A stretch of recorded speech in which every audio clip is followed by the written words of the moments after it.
ರಾಜ್ಯದಲ್ಲಿ ದಿನ ದಿನಕ್ಕೂ ವಾಣಿಜ್ಯ ಸಿಲಿಂಡರ್ ಅಭಾವ ಜಾಸ್ತಿ ಆಗ್ತಾ ಇದ್ದು ಇದೀಗ ಮಹತ್ವದ ಸಭೆಯನ್ನ ಕರೆದಿದ್ದಾರೆ ಮುಖ್ಯ ಕಾರ್ಯದರ್ಶಿ ಶಾಲಿನಿ ರಜನೀಶ್. ಸಂಜೆ 4 ಗಂಟೆಗೆ ಶಾಲಿನಿ ರಜನೀಶ್ ನೇತೃತ್ವದಲ್ಲಿ ಮಹತ್ವದ ಮೀಟಿಂಗ್ ನಡೆಯಲಿದೆ. ಹೋಟೆಲ್ ಅಸೋಸಿಯೇಷನ್ ಅಧ್ಯಕ್ಷರು, ಪೊಲೀಸ್ ಕಮಿಷನರ್, ಆಹಾರ ಇಲಾಖೆ ಆಯುಕ್ತರು, ಜಿಬಿಎ ಅಧಿಕಾರಿಗಳು ಈ ಸಭೆಯಲ್ಲಿ ಭಾಗಿಯಾಗಲಿದ್ದಾರೆ. ಸಿಲಿಂಡರ್ ಸಮಸ್ಯೆಗೆ ಪರ್ಯಾಯ ವ್ಯವಸ್ಥೆ ಬಗ್ಗೆ ಚರ್ಚೆ ನಡೆಯಲಿದೆ. ವಾಣಿಜ್ಯ ಸಿಲಿಂಡರ್ ಅಭಾವ ಜಾಸ್ತಿ ಆಗ್ತಾ ಇದ್ದು ಹಲವಾರು ಹೋಟೆಲ್ಗಳನ್ನು ಈಗಾಗಲೇ ಬಂದ್ ಮಾಡಲಾಗಿದೆ. ಸದನದಲ್ಲೂ ಈ ಬಗ್ಗೆ ಚರ್ಚೆ ನಡೆದಿದೆ. ಇದರ ಬೆನ್ನಲ್ಲೇ ಸರ್ಕಾರದ ಮುಖ್ಯ ಕಾರ್ಯದರ್ಶಿ ಶಾಲಿನಿ ರಜನೀಶ್ ಮಹತ್ವದ ಸಭೆ ಕರೆದಿದ್ದಾರೆ. ಸಂಜೆ 4 ಗಂಟೆಗೆ ಈ ಮೀಟಿಂಗ್ ಪ್ರಾರಂಭವಾಗಲಿದ್ದು ಹೋಟೆಲ್ ಅಸೋಸಿಯೇಷನ್ ಅಧ್ಯಕ್ಷರು, ಪೊಲೀಸ್ ಕಮಿಷನರ್, ಆಹಾರ ಇಲಾಖೆ ಆಯುಕ್ತರು, ಜಿಬಿಎ ಅಧಿಕಾರಿಗಳು ಈ ಸಭೆಯಲ್ಲಿ ಭಾಗಿಯಾಗಲಿದ್ದಾರೆ. ಸಿಲಿಂಡರ್ ಸಮಸ್ಯೆಗೆ ಏನ್ ಪರ್ಯಾಯ ವ್ಯವಸ್ಥೆ ಮಾಡಬಹುದು ಅನ್ನೋದ್ರ ಬಗ್ಗೆ ಈ ಮೀಟಿಂಗ್ ನಲ್ಲಿ ಚರ್ಚೆ ನಡೆಯುತ್ತೆ.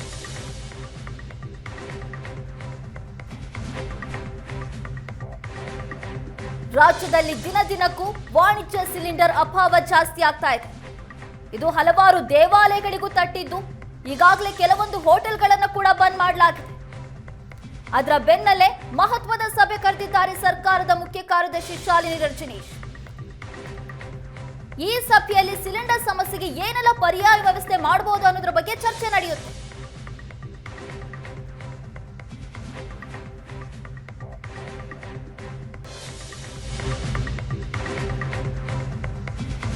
ರಾಜ್ಯದಲ್ಲಿ ವಾಣಿಜ್ಯ ಗ್ಯಾಸ್ ಅಭಾವ ಹೆಚ್ಚಾಗಿದ್ದು ಹೋಟೆಲ್ಗಳಲ್ಲಿ ಮೆನುಗಳನ್ನು ಕೂಡ ಕಟ್ ಮಾಡಲಾಗಿದೆ.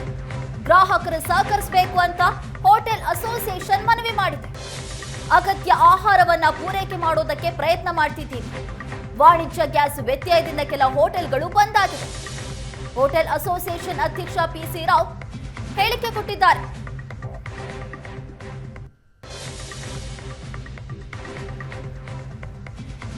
ನಮ್ಮ ಗ್ರಾಹಕರಲ್ಲಿ ಮನವಿ, ಇಷ್ಟು ಸಮಯ ವಿಧ ವಿಧವಾದ ಶುಚಿರುಚಿಯಾದ ಗ್ರಾಹಕರಿಗೆ ಎಟಕುವ ಬೆಲೆಯಲ್ಲಿ ತಿಂಡಿ ತಿನಿಸುಗಳನ್ನು ಬೆಂಗಳೂರು ನಗರದಲ್ಲಿ ಹೋಟೆಲುಗಳಲ್ಲಿ ಸಿಗುತ್ತಿತ್ತು.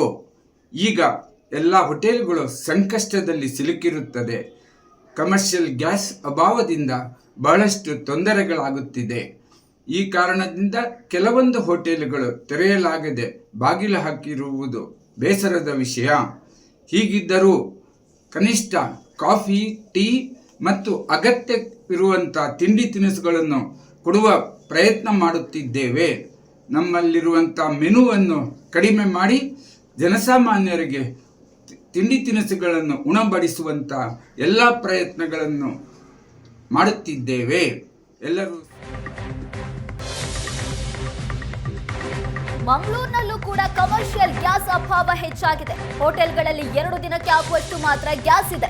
ಗ್ಯಾಸ್ ಪೂರೈಕೆ ಆಗ್ತಿದ್ರೆ ಮಂಗಳೂರಿನಲ್ಲಿ ಹೋಟೆಲ್ ಬಂದ್ ಆಗುವ ಆತಂಕ ಎದುರಾಗಿದೆ. ಕೆಲ ಹೋಟೆಲ್ಗಳಲ್ಲಿ ಮಧ್ಯಾಹ್ನದ ಊಟ ನಿಲ್ಲಿಸೋದಕ್ಕೆ ಪ್ಲಾನ್ ಮಾಡಲಾಗಿದೆ. ಕೇವಲ ಉಪಹಾರ ಮಾತ್ರ ನೀಡುವ ಬಗ್ಗೆ ಚಿಂತನೆ ನಡೆದಿದೆ.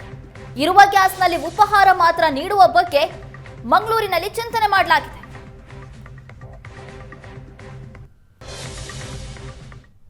ಮಧ್ಯಪ್ರಾಚ್ಯ ದೇಶಗಳಲ್ಲಿ ಆಗ್ತಾ ಇರುವಂಥ ಯುದ್ಧದ ಪರಿಣಾಮವಾಗಿ ಅದರ ಇಂಪ್ಯಾಕ್ಟ್ ಭಾರತಕ್ಕೂ ಕೂಡ ತಡ್ತಾ ಇರುವಂಥದ್ದು. ಸಹಜವಾಗಿ ಡೊಮೆಸ್ಟಿಕ್ ಗ್ಯಾಸ್ ಜೊತೆಗೆ ಕಮರ್ಷಿಯಲ್ ಗ್ಯಾಸ್ ಪೂರೈಕೆಯಲ್ಲಿ ಬಹಳ ದೊಡ್ಡ ಮಟ್ಟದ ವ್ಯತ್ಯಯಗಳು ಕಂಡು ಬಂದಿರುವಂಥದ್ದು. ಆದರೆ ಡೊಮೆಸ್ಟಿಕ್ ಗ್ಯಾಸ್ಗಳನ್ನು ಪೂರೈಕೆ ಮಾಡಬೇಕು ಮತ್ತು ಆಸ್ಪತ್ರೆಗಳಿಗೆ ಗ್ಯಾಸ್ಗಳನ್ನು ಪೂರೈಕೆ ಮಾಡಬೇಕು ಅನ್ನುವಂಥ ಕಾರಣಕ್ಕಾಗಿ ಈಗ ಲಿಕ್ವಿಡ್ ಪೆಟ್ರೋಲಿಯಂ ಗ್ಯಾಸ್ಗಳಲ್ಲಿ ಕಮರ್ಷಿಯಲನ್ನು ನಿಲ್ಲಿಸುವಂಥ ಕೆಲಸಕ್ಕೆ ಸರ್ಕಾರ ಮುಂದಾಗಿರುವಂಥದ್ದು. ಪ್ರಮುಖವಾಗಿ ಹೋಟೆಲ್ಗಳಲ್ಲಿ, ನಾನೀಗ ಮಂಗಳೂರಿನ ಸ್ವಾಗತ್ ಅನ್ನುವಂಥ ಹೋಟೆಲ್, ಮಂಗಳೂರಿನ ಹೃದಯ ಭಾಗದಲ್ಲಿರುವಂಥ ಒಂದು ಹೋಟೆಲ್ನಲ್ಲಿ ಇದ್ದೀನಿ. ನೀವು ದೃಶ್ಯಗಳಲ್ಲಿ ಗಮನಿಸಬಹುದು. ಸಹಜವಾಗಿ ಪ್ರತಿನಿತ್ಯ ಬೆಳಿಗ್ಗೆ ಮತ್ತು ಮಧ್ಯಾಹ್ನದ ಊಟಕ್ಕಾಗಿರ್ಬೋದು ಅಥವಾ ರಾತ್ರಿಯವರೆಗೂ ಕೂಡ ನಿರಂತರವಾಗಿ ಭಾರಿ ಸಂಖ್ಯೆಯಲ್ಲಿ ಗ್ರಾಹಕರು ಬರುವಂಥ ಒಂದು ಹೋಟೆಲ್ ಕೂಡ ಹೌದು. ಆದರೆ ಈಗ ಇವರಲ್ಲಿ ಗ್ಯಾಸ್ಗೆ ಕೊರತೆ ಎದುರಾಗಿರುವಂಥದ್ದು. ಮುಂದಿನ 2 ದಿನಗಳಲ್ಲಿ ಈ ರೀತಿಯಾಗಿ ಏನಾದರೂ ಸಮಸ್ಯೆಗಳು ಬಂದರೆ, ಮುಂದಿನ ದಿನಗಳಲ್ಲಿ ಯಾವುದೇ ಪೂರೈಕೆ ಆಗದೇ ಇದ್ದರೆ ಬಹುತೇಕ ಇವರ ಕಾರ್ಯಚಟುವಟಿಕೆಗಳನ್ನೇ ಸ್ಥಗಿತಗೊಳಿಸುವ ಹಂತಕ್ಕೆ ವ್ಯವಹಾರಗಳು ಬಂದು ನಿಂತಿರುವಂಥದ್ದು. ನಾನು ಒಳಭಾಗದ ದೃಶ್ಯಗಳನ್ನು ತೋರಿಸ್ತಾ ಇದ್ದೀನಿ. ಅಂದರೆ ಗ್ಯಾಸ್, ಈ ಒಂದು ಗ್ಯಾಸ್ ಪೂರೈಕೆಯ ವಿಚಾರಕ್ಕೆ ಸಂಬಂಧಪಟ್ಟಂತೆ ಇಲ್ಲಿ ಪ್ರತಿನಿತ್ಯವೂ ಕೂಡ ಸಾವಿರಾರು ಗ್ರಾಹಕರು ಬರ್ತಾರೆ. ಸಾವಿರಾರು ಗ್ರಾಹಕರು ಬಂದು ತಮ್ಮ ಅಂದರೆ ವ್ಯಾಪಾರ ವಹಿವಾಟುಗಳಲ್ಲಿ ತೊಡಗಿಕೊಳ್ತಾರೆ. ಆದರೆ ಈಗ ಇವರಿಗೆ 2 ದಿನಕ್ಕಾಗುವಷ್ಟು ಮಾತ್ರ ಗ್ಯಾಸ್ ಇರುವಂಥದ್ದು. 2 ದಿನ ಕಳೆದ್ರೆ, ಅಂದರೆ 2 ದಿನ ಅವರ ಗ್ಯಾಸ್ ಪೂರೈಕೆಯಲ್ಲಿ 2 ದಿನ ಕಳೆದ್ರೆ ಮತ್ತೆ ಅವರಿಗೆ ಯಾವುದೇ ರೀತಿಯಾದಂಥ ಗ್ಯಾಸ್ ಇರೋದಿಲ್ಲ. ಇಲ್ಲಿನ ಹೋಟೆಲ್ನ ಸಿಬ್ಬಂದಿ ಇದ್ದಾರೆ, ಅವ್ರ ಜೊತೆ ಮಾತಾಡ್ತೀನಿ. ಸರ್, ಈಗ ನಿಮಗೆ ಯಾವ ರೀತಿಯ ಈ ಒಂದು ಗ್ಯಾಸ್ ಟ್ರಬಲ್ ಸಮಸ್ಯೆ? ನಮಗೆ ಅಂದರೆ ಹೋಟ್ಲ್ ಬಂದದ್ದು ಇದು 30-35 ಜನ ಸ್ಟಾಪ್ ಇದ್ದಾರೆ. ಎಲ್ಲವೂ ಕಷ್ಟ ಆಗ್ತದೆ ಸ್ಟಾಪ್ನವರಿಗೆ. ಮತ್ತು ಅಡಿಗೆ ಏನಿಲ್ಲ, ಊಟ ತಿನ್ನೋಕ್ಕೆ ಗ್ಯಾಸ್ ಇಲ್ಲ, ಕಟ್ಟಿಗೆ ಪ್ರಾಬ್ಲಮ್ ಉಂಟು ಇಲ್ಲಿ, ಕಟ್ಟಿಗೆ ಇದು ಒಲೆ ಇಲ್ಲ.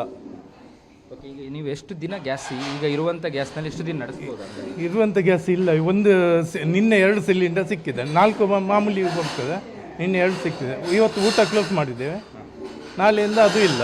ಊಟ ಮಧ್ಯಾಹ್ನದ ಊಟ ಇಲ್ಲ. ಕ್ಯಾಮ್ರಾ ಪರ್ಸನ್ ಅಶೋಕ್ ಜೊತೆ ಭರತ್ರಾಜ್, ಏಷ್ಯಾನೆಟ್ ಸುವರ್ಣ ನ್ಯೂಸ್, ಮಂಗಳೂರು.